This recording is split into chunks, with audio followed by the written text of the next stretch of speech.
Fala praimeiros, tudo bem com vocês? Vamos dar início aqui a mais um vídeo do nosso canal do YouTube do Pecuária Prime e o tema de hoje é alimento versus ingredientes. Então nesse vídeo a gente vai aí definir e classificar os alimentos para que a gente consiga de fato esclarecer a diferença entre ambos, porque muitas das vezes a gente encontra pessoas utilizando ambos os termos de maneira genérica e vocês vão ver que não é bem assim que a coisa funciona, tá certo? Então, para começar, vamos definir alimento, né? Então, o alimento, ele é toda matéria capaz de ser transformada e aproveitada pelo animal, sustentando a vida, saúde, reprodução e produção. Então, a gente tem aqui como exemplo o milho, o farelo de soja, o farelo de trigo e a silagem. A gente também pode encontrar bagaço de cana, a gente pode encontrar aí coprodutos de outros com outras finalidades dentro do sistema de produção que são considerados alimentos e que podem ser utilizados na alimentação de bovinos. E aí, esses alimentos, eles possuem a capacidade de ser transformado, a sua estrutura química, né?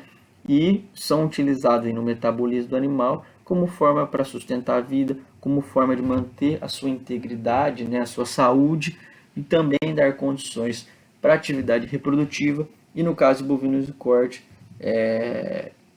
maximizar o desempenho naquilo que nós chamamos dentro do sistema de produção. E aí não tão distante, que é muito importante a gente falar, que é sobre os ingredientes, né? Que é o componente de qualquer substância que entra na preparação e mistura de uma ração, tá certo? Então, quando nós temos vários alimentos e esses alimentos eles são misturados ali para poder compor a sua ração ou a sua dieta, a gente passa a usar o termo ingredientes, tá certo? Então, por exemplo, a gente tem aí o milho, que é uma fonte de amido, o farelo de soja, uma fonte de aminoácidos, o farelo de trigo, como uma fonte de fibra, o bagaço de cana, como uma fonte de volumoso, a ureia, como uma fonte de nitrogênio não proteico, e o núcleo mineral, que vai favorecer aí os macros e micros minerais necessários para compor uma dieta, tá certo? Então, cada ingrediente, cada alimento desse vai favorecer um nutriente que vai ter um papel muito importante no metabolismo do animal para que ele possa ter um grande desempenho dentro do sistema de produção. E falando de nutriente, a gente tem aqui as classificações dos nutrientes de acordo com as funções metabólicas. Então, os animais eles são exigentes em carboidratos, que servem como fonte de energia, os lipídios, para quem não conhece, é a tão famosa gordura, que também serve como fonte de energia e de ácidos graxos essenciais, as proteínas, que servem como fonte de aminoácidos necessários para o desenvolvimento muscular, para o desenvolvimento animal, ou seja, as proteínas, né, os aminoácidos, eles fazem parte da síntese muscular, por isso que fala que é muito importante para o desenvolvimento do animal. As vitaminas, que são necessárias para a atividade enzimática e hormonal. Os minerais, que de maneira bem genérica, eles fazem parte aí dos componentes dos ossos, dos dentes, e também estão envolvidos no equilíbrio ácido básico, ou seja, no potencial hidrogênio iônico, o tão famoso pH, pressão osmótica e controle do sistema nervoso central. E a água, que também é muito, mas muito importante, que serve como solvente, meio de transporte de nutrientes e metabólicos e também auxilia aí e facilita a digestão em reações químicas. Então é muito importante que a gente tenha dentro de uma propriedade uma água limpa, né, bebedouros limpos e uma água de excelente qualidade, tá certo? E aí a gente precisa classificar os alimentos, né? A gente não pode ir lá dentro de uma lavoura, dentro de uma propriedade que tem qualquer tipo de cultivo de grãos e pegar esses grãos e utilizar dentro da dieta dos animais, né? Ou seja, eles precisam ser classificados para que eles sejam distribuídos da maneira correta. Então a gente tem lá os alimentos e eles são divididos em volumosos, que esses volumosos eles são subdivididos em secos e aquosos, os concentrados, que são subdivididos em energéticos e proteicos, podendo ser encontrado em fontes de origem animal e vegetal. E aí depois a gente tem as vitaminas, os minerais e os aditivos melhoradores de desempenho. E aí, como que a gente diferencia esses alimentos? Volumosos e concentrados, energéticos e proteicos. Os volumosos eles são classificados a partir de uma porcentagem de fibra superior a 18%, tá certo? E aí você pode encontrar como uma forragem seca o feno, as palhadas e as cascas de grãos. Isso aí possui um nível de fibra superior a 18% e é considerado uma forragem seca. Por quê? Porque possui um baixo teor de umidade. E aí você tem lá as forragens aquosas, né? Um exemplo, a silagem, as pastagens, a raiz e os tubérculos. Eles possuem um nível de fibra superior a 18%, mas com um teor de umidade muito alto, tá certo? Depois, os concentrados, eles possuem um nível de fibra inferior a 18%, e aí a subdivisão aí de proteicos é com um nível de proteína superior a 20%, né? Tendo aí essas fontes oriundas de origem animal ou de origem vegetal. E os alimentos energéticos com nível de proteína inferior a 20%, mas quando comparado com os proteicos, esses alimentos eles possuem um nível de energia superior aos de proteína.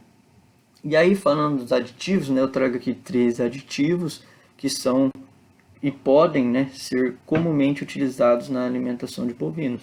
Então, aqui só falando dos principais, né, a gente pode utilizar palatabilizantes, pode utilizar enzimas para facilitar a degradação, probióticos, prebióticos, simbióticos e promotores de crescimento, né? A gente tem, que vem sendo muito utilizado hoje na alimentação de bovinos, a monenzina sódica, a virginamicina, e também existem alguns trabalhos, né, alguns pesquisadores que vêm estudando muito aí ácidos orgânicos, aditivos naturais, e também a lasalossida, a narazina, também entram dentro dessas classificações de aditivos utilizados na alimentação de bovinos.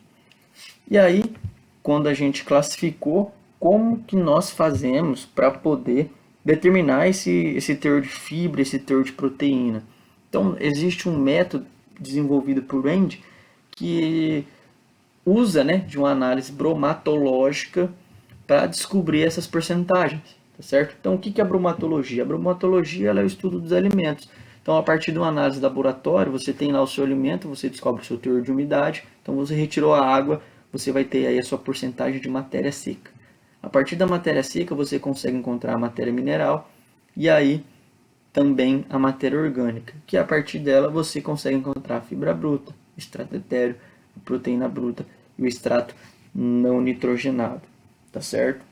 Aqui também outro esquema que mostra muito bem como é dividido, né, esse sistema de avaliações bromatológicas. O alimento, matéria seca, matéria orgânica, compostos não nitrogenados, e aí vem aí os carboidratos, né, onde eles são divididos aí na parte do estrato em hemicelulose, amido, lignina, solúvel, pectina, né, e a fibra bruta também em celulose e lignina, que entram dentro desses sistemas de avaliações de alimento.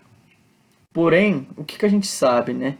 Que esse método de Wendt, ele não mostra-se satisfatório para se obter informações sobre os carboidratos, pois ele inclui no grupo da fibra bruta a celulose e apenas a lignina insolúvel.